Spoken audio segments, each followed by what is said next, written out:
সভাপতি, মঞ্চে যারা আছেন জাতীয় নেতৃবৃন্দ, জনাব মাহমুদুর রহমান মান্না সহ জেএসএফ সভাপতি মাহমুদ সাবান, বিপ্লবী ওয়ার্কার্স পার্টির আকবর খান এবং যারা এই প্রতিবাদ সমাবেশে অংশ নিয়েছেন, সকলের প্রতি সংগ্রামী শুভেচ্ছা।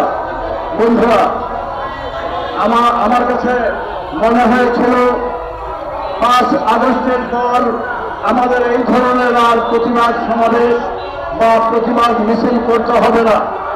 অত্যন্ত দুঃখের বিষয়, যাদের সাথে ঐক্যবদ্ধভাবে আন্দোলন করেছে, যুগপৎ ধারায় আন্দোলনে যাদের সাথে ছিলাম, বাংলাদেশে যারা বড় রাজনৈতিক দল, তাদের আচরণ গণতান্ত্রিক আচরণ হয় নাই।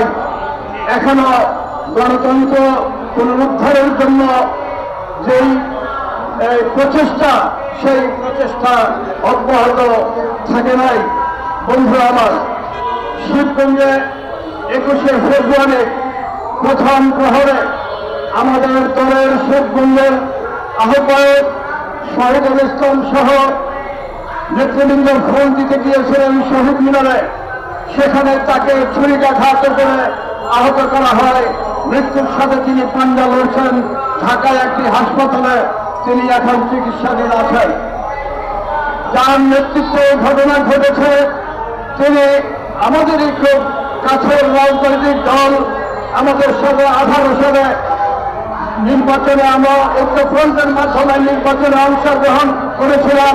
সেই দলের শিবগঞ্জের সভাপতি মীর শাহে আলম অত্যন্ত জঘন্য প্রকৃতির ব্যক্তি। স্বৈরাচার শেখ হাসিনাকে তাড়িয়ে দিয়ে, তার পতনের মধ্য দিয়ে আমরা ভেবেছিলাম বাংলাদেশে আর কখনো স্বৈরতন্ত্রের উত্থান হবে না। শাহ আলমদের মতো লোক যদি থাকে, তারা যদি এখনই ষড়যন্ত্র করেন, দলের নেতৃত্বের এই নির্দেশও অমান্য করে তারা যদি বিচরণ করেন এলাকাতে, তাহলে গণতন্ত্র কিভাবে আসবে? বাংলাদেশের মানুষের অধিকার কিভাবে প্রতিষ্ঠিত হবে? বেগম খালেদা জিয়া যখন কারাগারে ছিলেন, বেগম খালেদা জিয়ার উপর যখন নির্যাতন হয়েছে, মাহমুদুর রহমান মান্না সহ আমাদের দল ছোট হলেও আমরা এই প্রেস ক্লাবের সামনে প্রতিবাদ জানিয়েছি, তার মুক্তির দাবি জানিয়েছি, নির্যাতন নিপীড়ন বন্ধের জন্য আমরা দাবি করেছি। যুগপৎ আন্দোলনের ধারায় সেই 28শে অক্টোবর 23 সালে যখন বিএনপির উপর যেভাবে হামলা করেছিল স্বৈরাচারী আওয়ামী শাসক গোষ্ঠী, তখনও আমাদের দল আমরা প্রতিবাদ করেছি। গণতন্ত্র মঞ্চের নেতৃত্বে সেই প্রতিবাদ অব্যাহত ছিল। নাগরিক ঐক্য সহ গণতন্ত্র মঞ্চের নেতারা যুগপৎ আন্দোলনে অংশ নিয়ে স্বৈরাচারের বিরুদ্ধে আন্দোলন করতে গিয়ে আহত হয়েছে, কারাগারে গিয়েছে। আমাদের সেই বড় ভাইদের এগুলো মনে রাখা উচিত। আগামী দিনে আপনারা যদি দেশ পরিচালনার দায়িত্ব গ্রহণ করেন, তাহলে এই সব কিছু মনে রেখে গণতন্ত্রকে প্রতিষ্ঠা করতে হবে। সেই পথে আপনাদের এগোতে হবে। নোয়াখালীতে হামলা হয়েছে, সিরাজগঞ্জে হামলা হয়েছে, বিভিন্ন জায়গায় যারা হামলা করছে, লক্ষ্মীপুরে হামলা করেছে, এরা কারা? এরা আওয়ামী লীগের মতোই তো মনে হয় আরেকটি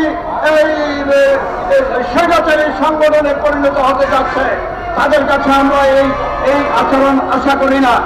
মাহমুদুর রহমান মান্নার মতো একজন মাহমুদুর রহমান মান্না বাংলাদেশের রাজনীতিতে আর আসবে কিনা জানি না।